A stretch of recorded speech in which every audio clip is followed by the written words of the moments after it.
भारत के एक छोटे से कस्बे में एक सुनसान रेलवे स्टेशन था जिसे लोग काल रात्रि स्टेशन के नाम से जानते थे।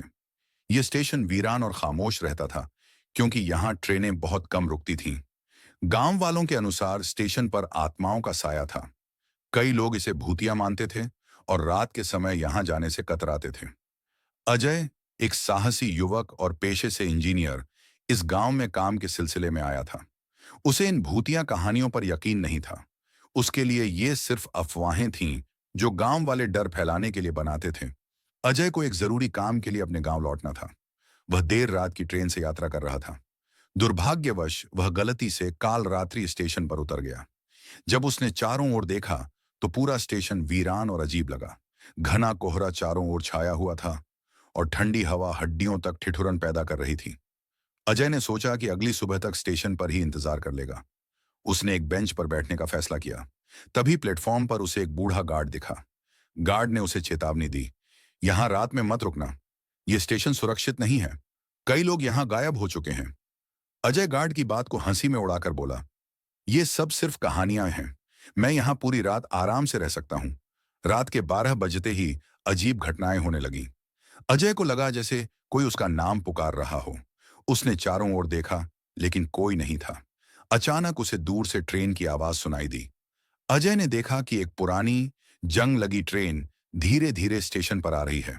वह यह देखकर हैरान रह गया कि ट्रेन में कोई यात्री नहीं था। ट्रेन के रुकते ही उसमें से सफेद साड़ी पहने एक महिला उतरी। महिला का चेहरा अधखुला था और उसकी आंखें लाल रंग की चमक रही थीं। अजय को महसूस हुआ कि महिला के पैर जमीन को छू नहीं रहे थे। वह हवा में तैरती हुई प्लेटफॉर्म पर चल रही थी। अजय डर के मारे अपनी जगह से हिल नहीं पाया। उसकी धड़कनें तेज हो गईं और उसे लगने लगा कि वह किसी बड़ी मुसीबत में फंस गया है। महिला धीरे धीरे अजय की ओर बढ़ने लगी। उसने अपना चेहरा ऊपर उठाया और अजय को उसकी आंखों में एक भयानक खून खराबा दिखाई दिया। अचानक महिला ने जोर से चिल्लाना शुरू कर दिया। उसकी चीख इतनी तेज थी कि अजय ने अपने कान ढक लिए। अजय ने भागने की कोशिश की लेकिन उसके पैर जैसे जमीन में जड़ हो गए थे। उसे लगा जैसे वह किसी अदृश्य शक्ति के नियंत्रण में है। तभी वह बूढ़ा गार्ड अचानक कहीं से प्रकट हुआ।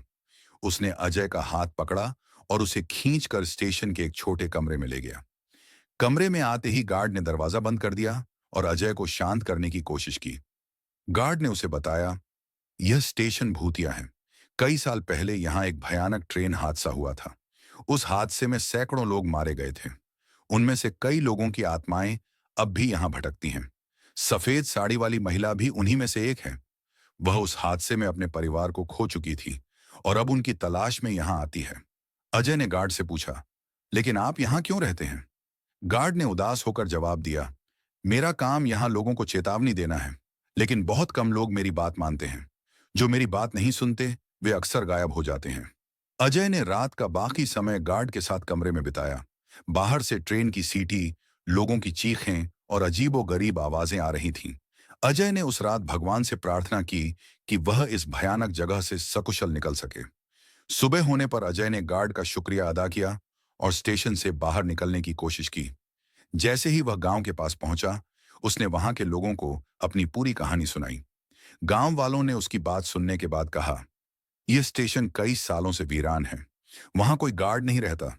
शायद तुमने भी किसी आत्मा से मुलाकात की है। अजय को एहसास हुआ कि जो गार्ड रात भर उसकी मदद कर रहा था, वह भी एक आत्मा था। उसने तय किया कि वह इस घटना को अपने तक ही